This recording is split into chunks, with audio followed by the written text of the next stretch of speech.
जय श्री राम में मैं हूं आपके साथ आपका अपना आचार्य राज मिश्रा। आज जहां भी देखो, जिधर भी देखो, हिंदू राष्ट्र की चर्चा हो रही है, राम राज्य की चर्चा हो रही है। और हो भी क्यों ना, हमारा देश हिंदू राष्ट्र है, हमारा देश हिंदू राष्ट्र था, बंटवारा भी इसी विषय पर हुआ था। हमारा राम राज्य पहले था, हमारा देश तो राम राज्य से ही चलने वाला देश है। आज इस पर बहुत चर्चा होती है, जब भी कोई संत इस पर बोलता है तो चर्चाएं और ज्यादा बढ़ जाती हैं। अगर बागेश्वर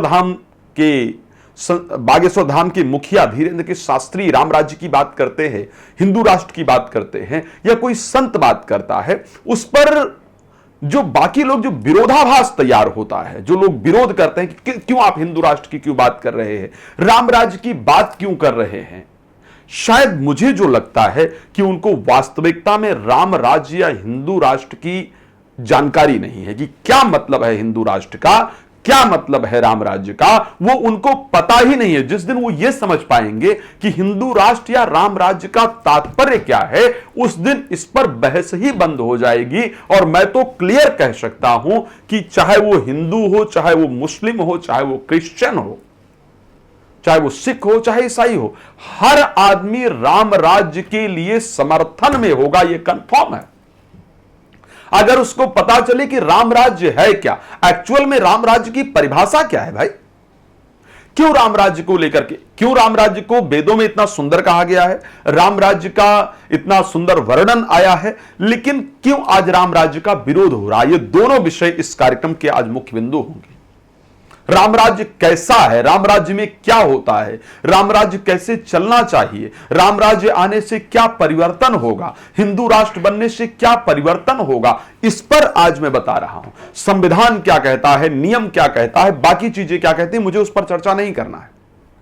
धीरेन्द्र शास्त्री जी ने भी इस शब्द को कहा कि राम राज्य किसी बुक में परिवर्तन हम नहीं कराने का हमारा तात्पर्य है, राम राज्य का परिवर्तन मतलब है हमारा हृदय से परिवर्तन हो। मैं तो कह रहा हूं अगर बुक में भी राम राज्य का परिवर्तन हो और वास्तविक राम राज्य फॉलो किया जाए तो उसका नियम क्या है, राम राज्य में क्या होता था, क्या राम राज्य में लिखा हुआ है, तो मैं उसके लिए आपको ले चलना चाहता हूं श्री रामचरितमानस पर। मैं उसके लिए आपको लेकर चलना चाहता हूं रामायण पर कि राम राज्य का वास्तविक मतलब क्या है। राम राज्य को लेकर के श्री रामचरितमानस के उत्तरकांड दोहा नंबर 20 पर गोस्वामी तुलसीदास जी लिखते हैं, राम राज्य कैसा होता है, राम राज्य की वास्तविक परिकल्पना क्या है, राम राज्य होना कैसा चाहिए, राम राज्य आने से क्या परिवर्तन, तब राम राज्य होता है, कहने से राम राज्य नहीं होता, इसको ध्यान रखिएगा।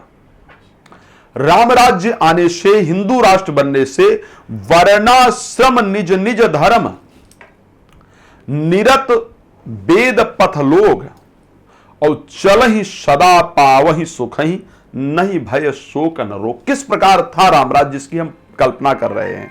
राम राज्य को लेकर के जो कल्पना की गई है कि वर्णाश्रम निज निज धर्म, किसी के धर्म के परिवर्तन कराने की बात राम राज्य में नहीं है। सभी लोग अपने अपने आश्रम, जो जो वर्ण व्यवस्था है, जो चीजें वो उसका पालन करें, सबको अपने वर्ण व्यवस्था के पालन करने का सम्मान अधिकार, सभी को अपने धर्म का पालन करने का अधिकार, सभी लोग जो अपने मार्ग पर चलना चाहते हैं उनके मार्ग पर चलने का उनको अधिकार। वर्णाश्रम निज निज धर्म निरत वेद पथ लोग, जिस प्रकार सुख की प्रसन्नता का वर्णन वेदों में किया गया है, उस दृष्टि से सब लोग चल रहे हैं। अपने अपने धर्म का पालन करें, किसी के धर्म को कन्वर्ट कराने का, किसी का धर्म परिवर्तन कराने का, किसी पर हिंसा करने का, किसी की जबरदस्ती किसी बहन बेटी के साथ कोई दुराचार ना हो, इस प्रकार का जो मतलब है वो राम राज्य का है। ये श्री रामचरितमानस कहता है कि वर्णाश्रम निज निज धर्म निरत वेद पथ लोग चल ही सदा पावहि सुख ही नहीं भय शोक न रोग। जिस परिस्थिति में न रोग हो, न शोक हो, न भय हो, उसको राम राज्य कहा जाता है। राम राज्य में आगे गोस्वामी तुलसीदास जी का किस प्रकार राम राज्य था, मुझे लगता है कि जो लोग राम राज्य का विरोध करते हैं उनको भी राम राज्य के बारे में पढ़ना चाहिए, और जो लोग राम राज्य की बात करते हैं उनको भी राम राज्य के बारे में पढ़ना चाहिए। राम राज्य में आगे बहुत सुंदर लिखा है कि सब नर करहि परस्पर प्रीति। राम राज्य होने से क्या परिस्थिति उत्पन्न होगी, राम राज्य हो तो क्या परिवर्तन होगा। एक दूसरे से सभी का प्रेम हो, सब नर करहि परस्पर प्रीति और चलहि स्वधर्म निरत श्रुति नीति। सभी लोग अपने अपने धर्म में रहें, लेकिन सभी का एक दूसरे के साथ प्रेम रहे। ये वास्तविकता में राम राज्य है, ये वास्तविकता में हिंदू राष्ट्र की परिकल्पना है। तो अगर हम राम राज्य की मांग कर रहे हैं, अगर हम हिंदू राष्ट्र की मांग कर रहे हैं, अगर हम इस प्रकार की बातों की मांग कर रहे हैं कि एक दूसरे से प्रेम हो, सभी लोग सही नियम पर चले, तो हम गलत क्या मांग कर रहे हैं भाई? कोई गलत है?